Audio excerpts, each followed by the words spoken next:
Queridos amigos e amigas, que alegria mais uma vez podermos estar unidos ao redor da Palavra de Deus para meditarmos, rezarmos, deixarmos-nos iluminar por esta Santa Palavra. Seja muito bem-vindo, muito bem-vinda a este nosso encontro e temos como proposta a leitura do Evangelho de Marcos. Hoje, capítulo 2, versículos 18 a 22.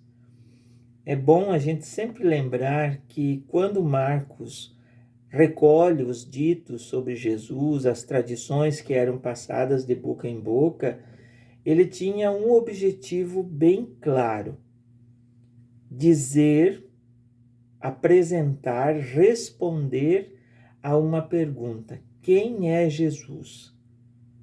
O Evangelho todo de Marcos se preocupa em responder, em nos ensinar, em dar a entender quem é Jesus. E também nos ajuda a corrigir aquela mentalidade triunfalista que esperava um Messias rei, guerreiro, poderoso, que iria devolver as potências a Israel. Nos apresenta o Messias da cruz, o Messias trabalhador, o Messias humanado, que se senta junto aos pobres, aos pecadores, às prostituídas, que cura os doentes, que prega a palavra, que anuncia o amor e a misericórdia. Esse é o Evangelho de Marcos. E, de um modo muito particular, nesses dois capítulos, o 2 e o 3, que é a nossa jornada daqui para frente, Marcos coloca na sua organização 5 conflitos, 5 pontos que representam o conflito que as comunidades estavam enfrentando. Foram enfrentados por Jesus e superados, e as comunidades de Marcos também estavam enfrentando este momento, tendo presente que o Evangelho é escrito 30, 40 anos depois da morte de Jesus, e já era um período em que as comunidades cristãs estavam sendo expulsas das sinagogas e precisavam então começar a criar a sua própria personalidade. Os conflitos, como eu disse, são 5. O primeiro deles é com relação ao perdão dos pecados. Se lembram lá daquele texto do paralítico, né? O Filho do Homem tem o poder de perdoar pecados. O segundo conflito está com relação à comunhão de mesa com pecadores. O terceiro conflito, que é o que nós vamos rezar neste dia, é sobre o jejum. O quarto conflito está sobre o sábado e a observância do sábado, da lei do sábado, do Shabat. E o quinto conflito sobre o agir no sábado e, de um modo especial, como curar no dia de sábado. São 2 conflitos antes, 2 conflitos depois. O jejum está no centro. Por isso que o que Marcos coloca na boca de Jesus, recolhe sobre os ditos de Jesus sobre o jejum, ilumina, clareia as 2 situações anteriores, o perdão dos pecados e a comunhão de mesa com aqueles tidos como pecadores, e ilumina também sobre a questão do sábado, a observância e a atitude de curar. Lembramos que no capítulo 2 que estamos lendo, versículos 18 a 22, os discípulos dos fariseus e de João, eles perguntam: como é que os teus discípulos não fazem jejum se nós fazemos jejum? O jejum no tempo de Jesus, queridos amigos, ele era feito por conta do perdão dos pecados, para superar a soberba e em atitude de luto. Era essas as 3 finalidades. Só que Jesus usa uma expressão muito bonita, recordando sempre a teologia da aliança. Ele diz assim, com uma pequena parábola. É uma das imagens que ele usa. Como é que vai se fazer luto? Como é que se vai se fazer jejum se o noivo está com eles? Enquanto o noivo está com eles enquanto estiver a festa do casamento, da aliança, não se faz jejum. Tem que fazer festa, onde já se viu fazer jejum em plena festa. A festa da salvação, a festa da aliança definitiva, em que Jesus é o noivo e nós somos os amigos do noivo. Quando o noivo for tirado, aí sim eles farão jejum.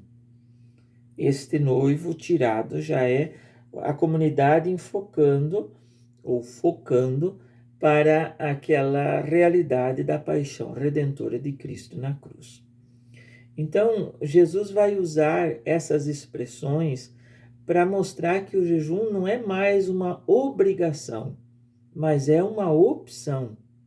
Porque quem está com o noivo está totalmente feliz, alegre, contente, porque ele é o sinal da perfeita alegria.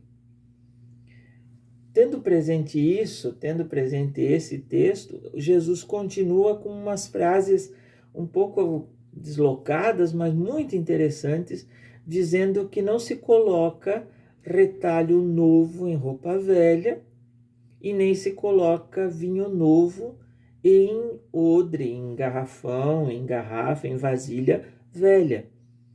O remendo vai ficar repuxado e o vinho, com a sua fermentação, vai estourar e vai se perder a vasilha e vai se perder também o vinho.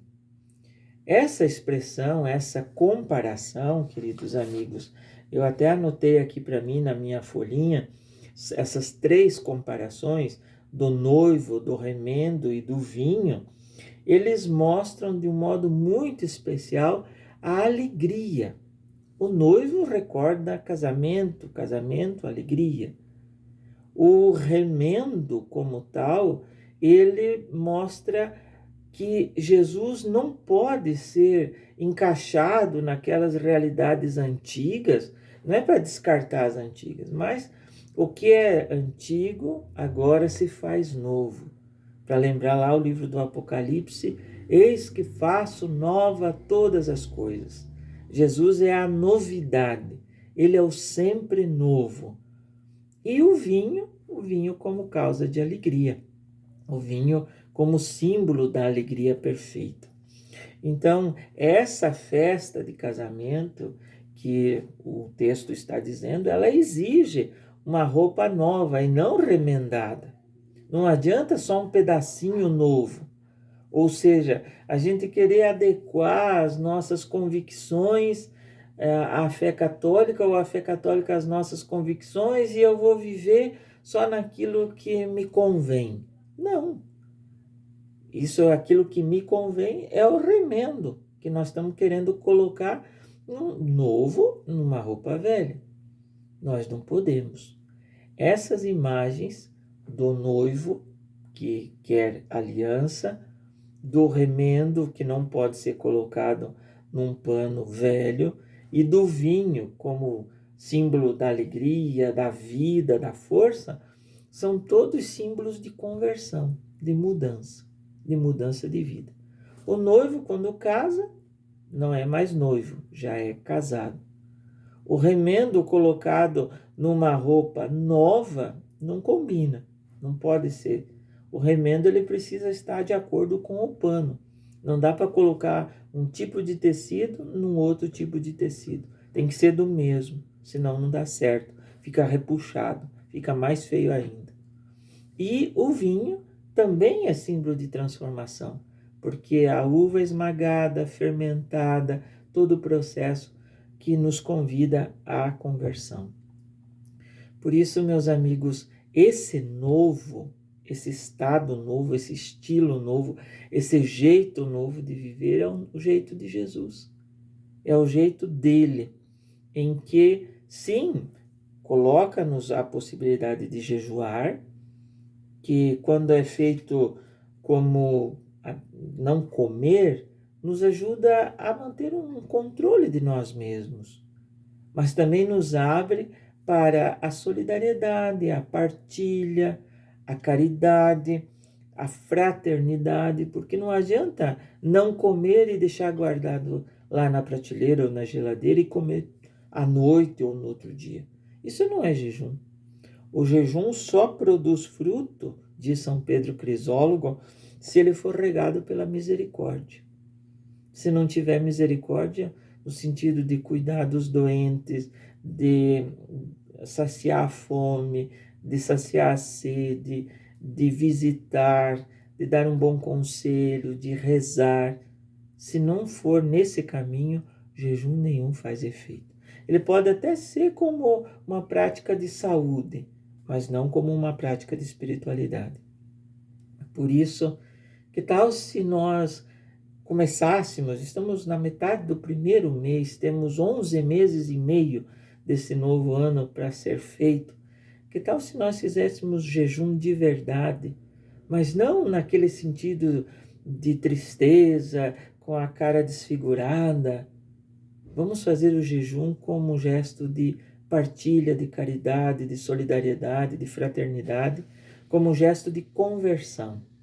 Vamos saber que nós somos os amigos do noivo e, se nos sentimos igreja, nós somos a noiva de Cristo, a igreja é a noiva de Cristo, que agora nesse casamento precisa de uma roupa nova, a dignidade do batismo, a graça da fé, o dom de nos revestirmos de Cristo e principalmente com a alegria e a novidade deste vinho novo que é Jesus Cristo. Fiquem com Deus, muito obrigado. Se serviu para você essa reflexão, se te ajudou, depois você pega a tua Bíblia, olha lá Marcos 2, 18 a 22. Marcos 2, 18 a 22. Leia lá de novo. E aí, se você quiser compartilhar, se você quiser colocar nas suas redes sociais, se você quiser deixar um joinha, um comentário, tudo isso ajuda a fortalecer esse nosso instrumento. Um grande abraço, Deus te abençoe, te guarde e até o nosso próximo encontro. Fiquem com Deus. Tchau, tchau.